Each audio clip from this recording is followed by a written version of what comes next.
Good afternoon. I stand here as a proud Penn State Harrisburg alum, and I think right afterwards I took on the challenge as the youngest mayor in the state of Pennsylvania and didn't know what I was in for, but I knew if I could survive in Steelton, I knew God had much bigger plans for me in another direction. First of all, I want to thank Dr. Kensinger for his remarks. The idea, the vision, the passion, you can feel people that are directly connected and have a vision and an approach which it is going to take for us to do a number of things. And I see he's got cowboy boots on too, so he's going to kick butt on this problem, and we look forward to working with him as we move forward in this endeavor. I've got some prepared remarks, but I'd first like to say this. I grew up in a household where my dad was a Navy SEAL, and he taught a lot of lessons. And if I get emotional, excuse me. But one of the things that he always told me was, be tough. As a young boy, young man, you should not ask for help. You should figure out a way to get through whatever situation is in front of you.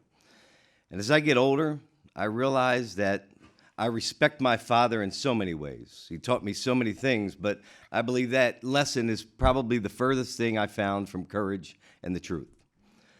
The idea of humbling yourself, figuring out a way that you can admit the challenges that exist within your own life, and at the right time, calling somebody and saying you need help could be the bravest thing that you ever do, not just for yourself, but for your family and for those who are affected by this disease. So don't let anybody fool you. We have issues in a lot of times, and I don't want to make this a generational thing, but in my father's generation, related to personal choice, morals, stigma, and how we need to address these issues. And I heard it from a multitude of speakers today.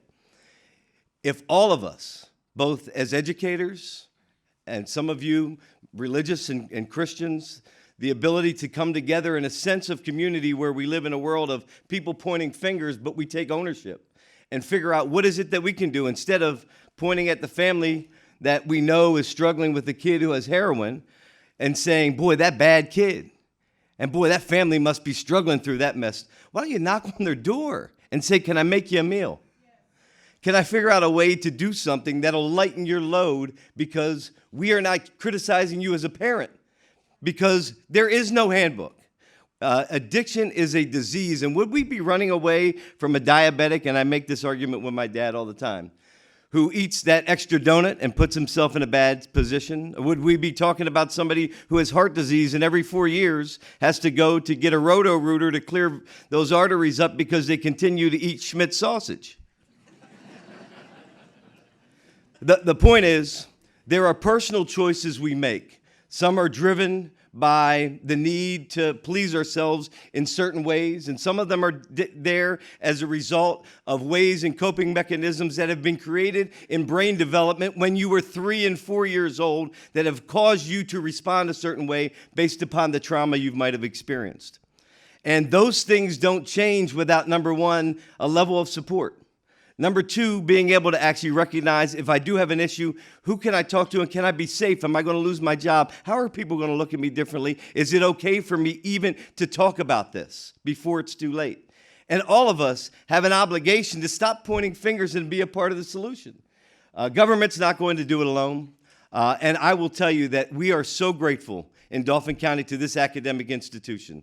The way we've been partnering in incredible ways with, I don't see Dr. Lee here, but he's been doing the first ever ability to do risk assessments in bail reform from the state of Pennsylvania, and he has done an incredible job doing the research. So we don't place criminals who, quite frankly, are acting out as a result of their behavioral health issues, who don't present a public safety risk. We're not putting them in institutions because they can't afford to post an arbitrary bail number. I have no idea what bail has to do with the risk to the community, but I don't know about the money you pay and how that has to do with your failure to appear rate. But if those two things don't become an issue, I don't know why you're sitting your butt in Dauphin County Prison, because you're poor. We've got to do better, folks. We've got to do better. And we also at the front end need to be have the ability to identify folks with behavioral health issues before they enter institutions and figure out through the best research in social science what best works for individuals. We know traditional treatment has not been as successful. So I think the smartest people I know, both in academia and in the practical world of implementation and frontline service, understand the smartest people I know we have a lot to learn. And the ability to identify new research, new ways to be able to be innovative, and new ways to solve problems is what the challenge, I think, of this foundation and this opportunity that the Pollock family has provided this community. And if we can all figure out a way to not stigmatize individuals that we know are involved in some level of addiction. And addiction, look, we talk about the opioid crisis, and it's serious and continues to remain one, but addiction is not going away in any form. Alcohol is still the #1 killer. Let's not make any bones about it. And we also have seen a resurgence alone, and I take a look at Dauphin County's drug task force numbers, crack is back. The idea that there is a monetary benefit and an exposure risk to somebody who sells a bad batch of heroin and the minimum mandatory sentence for that versus a higher value rate of selling crack cocaine on the streets is now becoming a reality for folks who are dealing in this operation. So it's not just about one drug, it's about the idea of how do we solve the issues of addiction, and how do we change the societal view of how we engage and involve these individuals. So from churches to community members, to parents, to those who are involved, to parents providing support, to academia, to the ability to have this relationship and hopefully being on the forefront of social science research. And as we heard from the foundation, they want to be hands-on. They don't want to be far removed from being able to be engaged with those community organizations. I think this partnership will certainly be one that we are very proud of. But make no mistake about it, in Dauphin County, we're still not winning the war, and we need your help. Last year alone, we had 128 accidental drug deaths, which, as they're officially reported, and I look at Graham Hartwick, who is a celebrity among us. We all know the Graham of evidence. He's continually talking about, and I would agree, about what is the mentality of folks who, in the freest and richest country in the world, that has to continue to figure out a way to anesthetize ourselves to deal with just regular life. And we need to get to the answers of some of those challenges and figure out a way to provide support.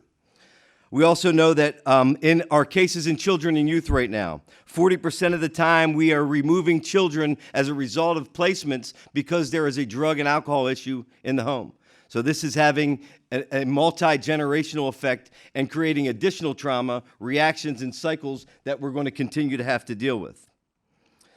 So I will tell you today, we were proud in our commissioners meeting to declare today the grand opening on behalf of the 276,000 residents of Dauphin County. We're proud to proclaim today as the Douglas W. Pollock Center for Addiction Outreach and Research Day in Dauphin County. And let this be the day that we all get engaged to fight the war and make sure that we're all playing our role. Thank you again for allowing us to be here.